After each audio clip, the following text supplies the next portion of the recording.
백종원. 모두가 아는 그 친근한 미소 뒤에는 과연 어떤 진실이 숨겨져 있을까? 수십 년 동안 국민 요리 선생님으로 불리며 신뢰를 쌓아온 그의 이미지는 정말 순수하기만 했을까? 억대 재산을 일군 자주성가의 아이콘. 그러나 그 화려한 성공 뒤에는 우리가 모르는 또 다른 그림자가 숨어 있다. 도대체 그는 사업 천재인가? 아니면 국민을 속인 사기꾼인가? 수많은 방송 출연과 사업 확장으로 화제를 모은 그가 왜 갑자기 의혹의 중심에 서게 되었을까? 팬들은 믿고 싶지 않은 소문들이 하나둘씩 퍼져나가자 혼란에 빠졌다. 겉으로는 소탈하고 따뜻한 사장님이지만 업계 내부에서는 정반대의 이야기들이 흘러나온다.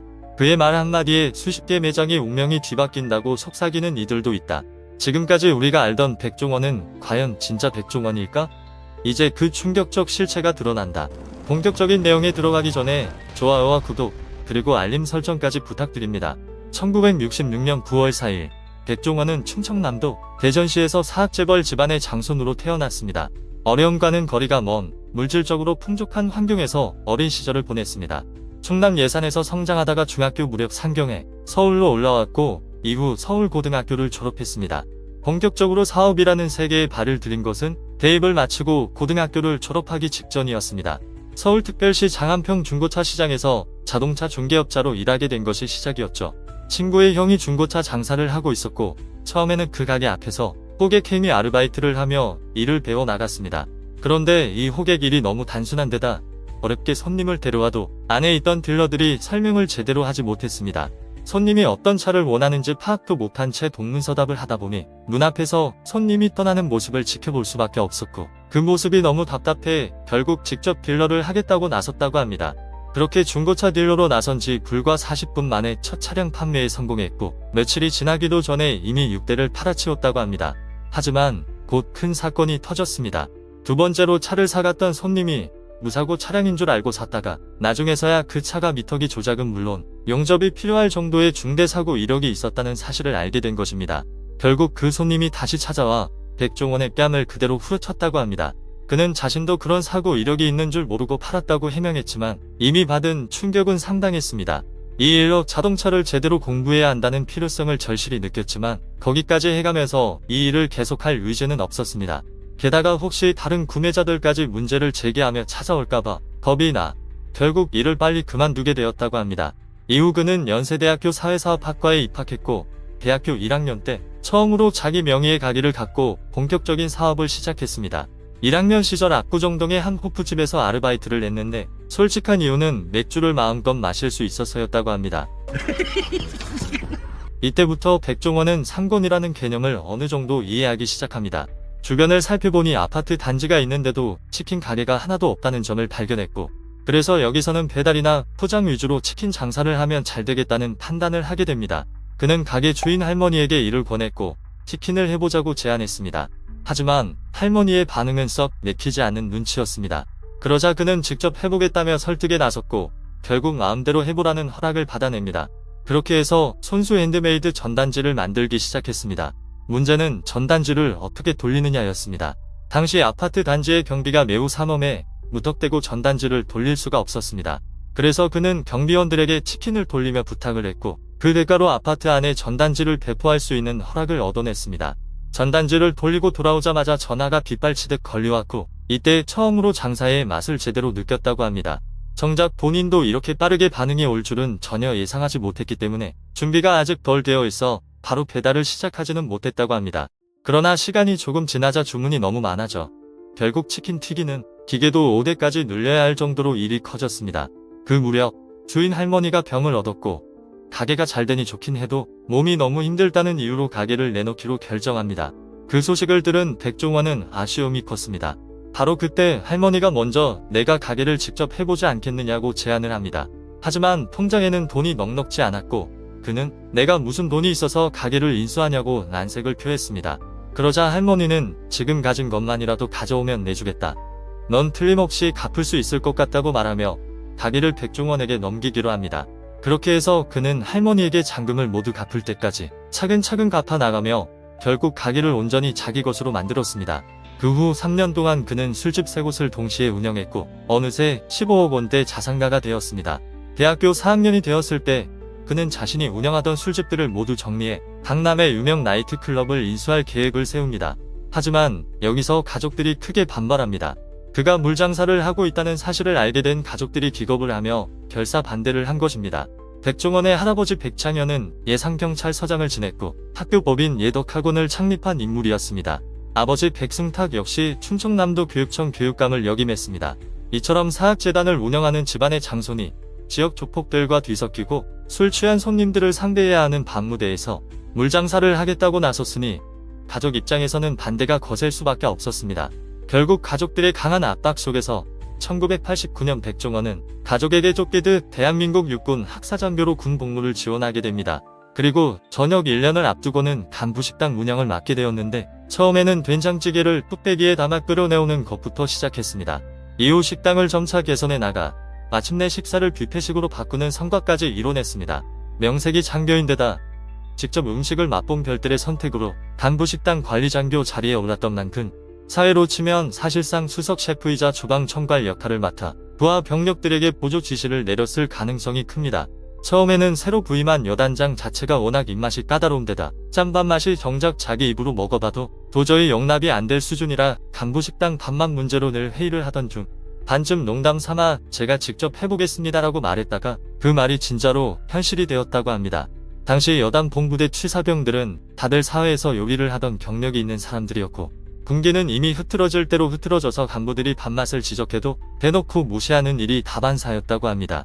그래서 백종원은 앞으로 보름 동안은 아무 말도 하지 않고 지켜보겠다고 선언한 뒤 아무에게도 알리지 않은 채 무칼 도마를 간부식당으로 들고 다 매일 4에서 5시간씩 칼로 물을 써는 연습을 했다고 합니다. 보름이 지나자 그는 점심 메뉴를 과감히 무생채로 바꾸고 채칼 대신 칼로 물을 썰라고 지시합니다.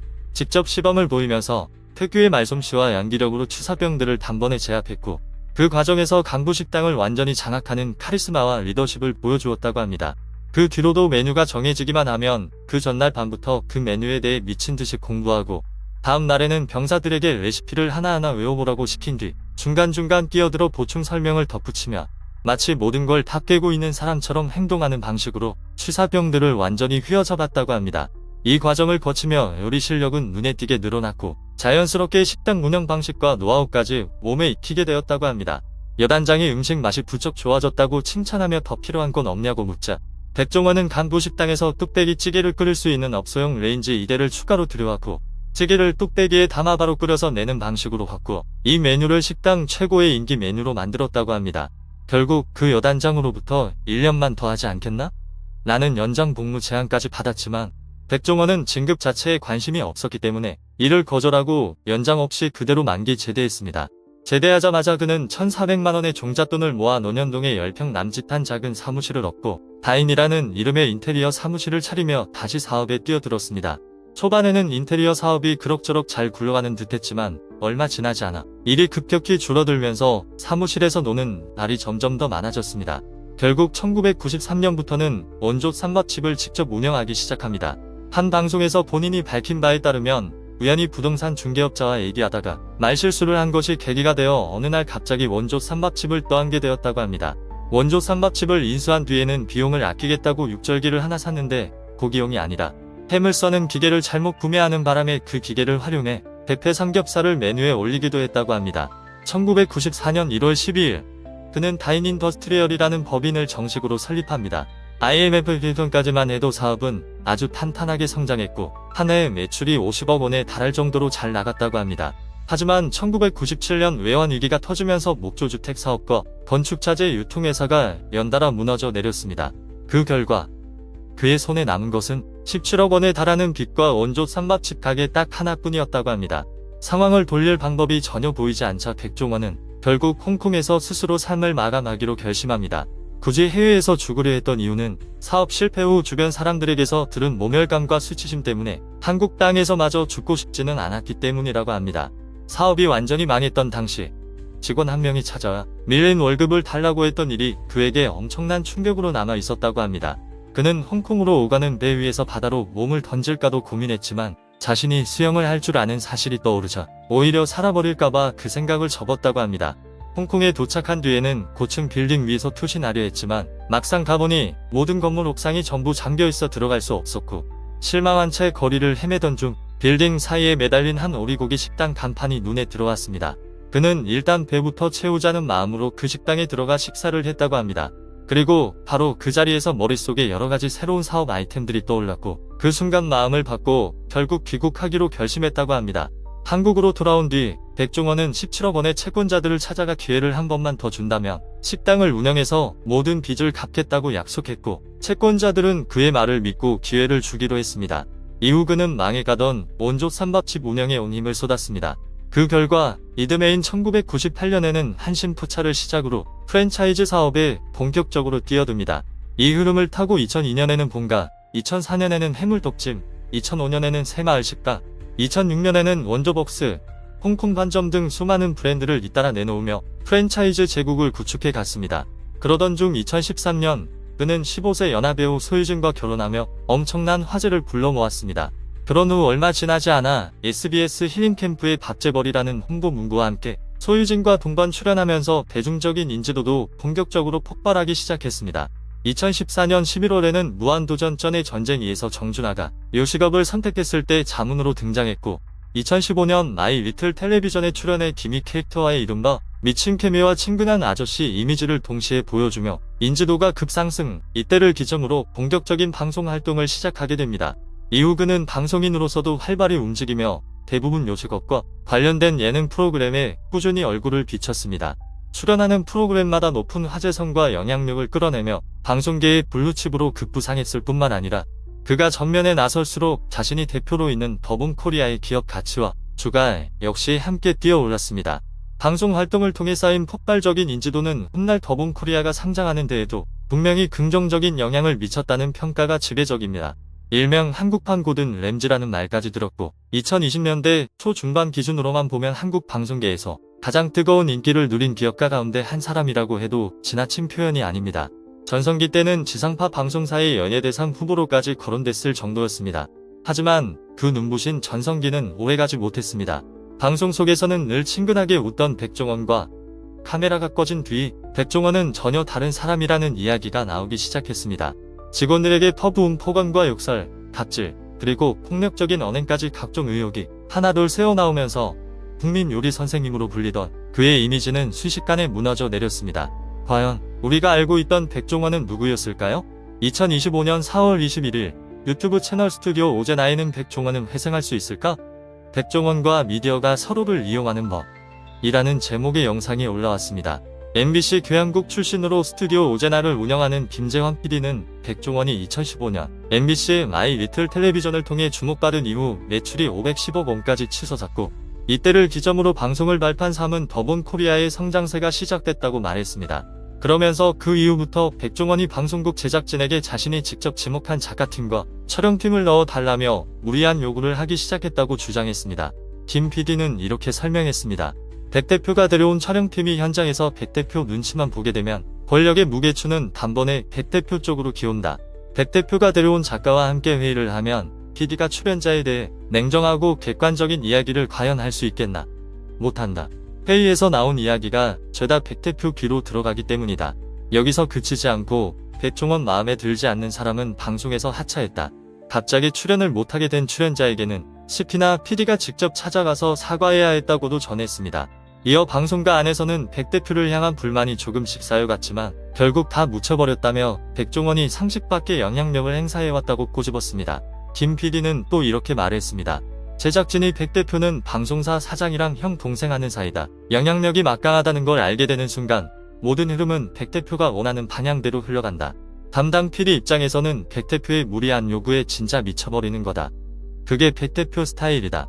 방송 도중 신세계 정용진 회장에게 개인적으로 전화를 걸어 단번에 상황을 정리하던 모습만 떠올려봐라. 이를 빠르게 처리한다는 점에서는 장점이 될 수 있지만 그 힘이 나쁜 쪽으로 드러나는 순간 갑질이 되는 거다. 하차당한 인물로 거론된 대학 교수 A 역시 그런 사례 가운데 하나로 지목됐습니다. 교수 A는 양식의 양식 촬영 당시 스페인 현지 섭외까지 모두 맞춰놓은 상황에서 하차 통보를 받았고 도민의 승부, 이기면 쏜다 역시 전화를 통해 일방적으로 하차당한 프로그램이라고 주장했습니다. 김재환 PD에 따르면 이 두 프로그램 모두 백종원이 이사장으로 재직 중인 예덕학원의 이사로 이름을 올린 한경훈 PD가 연출을 맡고 있었기 때문에 이 같은 하차가 가능했다고 밝혔습니다. 다수 김호중의 사례도 언급됐습니다. 백종원 본인의 설명과 SBS PD들의 증언을 종합하면 TV조선 미스터트롯과 사랑의 콜센터 등이 인기를 끌면서 골목식당 시청률이 떨어지고 있던 상황에서 SBS 예능 프로그램에 미스터트롯 출신인 김호중을 출연시키자 골목식당에 강한 애착을 가지고 있던 백종원이 크게 격분했다는 것입니다. 추운 날씨에도 불구하고 만남의 광장 촬영을 하고 있던 와중 백종원은 골목식당 시청률을 위협하는 연예인을 섭외했다는 이유로 화를 내며 앞으로 예능국에서 미스터트롯 출연자를 캐스팅하면 나는 SBS 프로그램에서 전부 하차하겠다는 뜻을 SBS 예능국 CP에게 전화로 직접 전했다고 합니다. 결국 격앙된 그를 달래기 위해 김호중이 하차하는 쪽으로 정리되었습니다. 참고로 김호중이 하차하게 된 예능 프로그램은 미운 우리 새끼였고 2019년 11월 1일 방송 이후 김호중은 2024년 미우새 1일 MC로 등장하고 미운 남의 새끼 방송이 나가기 전까지 어떤 SBS 일반 예능에도 얼굴을 비추지 못했습니다. 논란은 여기서 끝나지 않습니다. 이미 2016년 5월 28일 방송된 SBS 백종원의 3대 천왕 출연 당시 백종원은 닭고기를 못 먹는 부하 직원에게 몰래 닭고기를 먹인 적이 있다고 직접 털어놓은 바 있습니다. 해당 직원은 닭고기를 먹으면 몸이 반응해서 못 먹는다고 말했습니다. 이때 몸이 반응한다는 표현이 정확히 무엇을 뜻하는지는 애매하며 이를 두고 백종원 팬덤에서는 알레르기라고 정확히 명시된 적은 없다고 항변했습니다. 그러나 방송 전체의 맥락을 보면 백종원이 이 반응이 알레르기일 수 있다는 점을 염두에 두고 있었다는 사실을 어렵지 않게 알 수 있습니다. 실제로 본방에서 이 에피소드를 꺼내며 백종원은 알레르기 있는 사람은 못 먹겠지라는 말을 먼저 했고 이는 그가 알레르기의 위험성을 충분히 인지하고 있었다는 증거로 볼 수 있습니다. 그럼에도 불구하고 백종원은 그 직원에게 알레르기가 있을 수 있다는 사실을 알고 있는 상태에서 일부러 속여 닭고기를 먹였고 결국 실제로는 알레르기가 아니었다는 식의 결론으로 에피소드를 마무리했습니다. 하지만 만약 정말로 알레르기 등 건강상의 이유가 있었다면 자칫 사람의 생명이 위태로울 수도 있는 상황이었습니다. 결국 해당 직원이 실제 알레르기가 아니었다고 하더라도 먹기 싫어하는 음식을 왜 굳이 속여가며 먹였느냐는 비판은 여전히 남습니다. 2025년 3월 20일에는 복수의 언론 매체가 백종원의 커피 프랜차이즈 백다방이 최근 과도하게 긴 원산지 표기가 적힌 영수증을 제공해 논란이 되고 있다고 보도했습니다. 보도에 사용된 실제 영수증에 따라 길이 차이는 있었지만 문제가 된 영수증은 원산지 표기가 지나치게 많아 길이가 약 50cm에서 최대 65cm에 달했습니다. 환경닷컴 보도에 따르면 최근 백다방 본사가 배달 주문 고객에게는 법적으로 원산지 표시 의무가 없는 재료들까지 포함해 모든 메뉴의 원산지 정보를 제공하라는 지침을 가맹점주들에 내렸다고 전했습니다. 이는 더본코리아가 과거 가공식품 등에서 원산지 허위 표기 논란을 겪은 뒤 본사 차원에서 모든 재료의 원산지를 빠짐없이 적으라는 방침을 내린 결과로 알려졌습니다. 이 규정을 그대로 적용한 결과 모든 배달 영수증에 사용된 재료의 전체 원산지가 인쇄되면서 손님도 매장도 모두 불편을 겪게 된 것입니다. 이 정책은 홍콩반점 등 같은 계열사의 다른 프랜차이즈에도 동일하게 적용됐지만 영수증 길이만 놓고 보면 백다방이 가장 길어 여론의 도마 위에 오른 브랜드가 되었습니다. 더본코리아 산하 여러 제품에서 원산지 표시 위반이 한꺼번에 대량 적발된 것에 대한 대응으로 보인다는 해석이 나오는 한편 일각에서는 소비자와의 기싸움이나 다름없는 과도한 반응이라는 비판도 제기되고 있습니다. 소비자들 역시 해당 영수증 사진을 SNS에 올리며 황당하다, 웃기다, 초딩처럼 유치하다, 찌질하다 등의 반응을 쏟아냈습니다. 지금까지 요리의 신이라 불리던 백종원을 둘러싸고 제기된 충격적인 논란들을 함께 짚어봤습니다. 그 따뜻한 미소 뒤에 숨은 진짜 얼굴, 여러분은 어떻게 보시나요? 정말 단순한 오해에 불과한 걸까요? 아니면 우리가 미처 알지 못했던 또 다른 진실이 숨어 있는 걸까요? 여러분의 생각을 댓글로 남겨주세요. 영상이 조금이라도 도움이 되셨다면 좋아요와 구독, 그리고 알림 설정도 잊지 말아주세요. 다음 영상에서는 이보다 더 충격적인 이야기로 찾아뵙겠습니다. 감사합니다.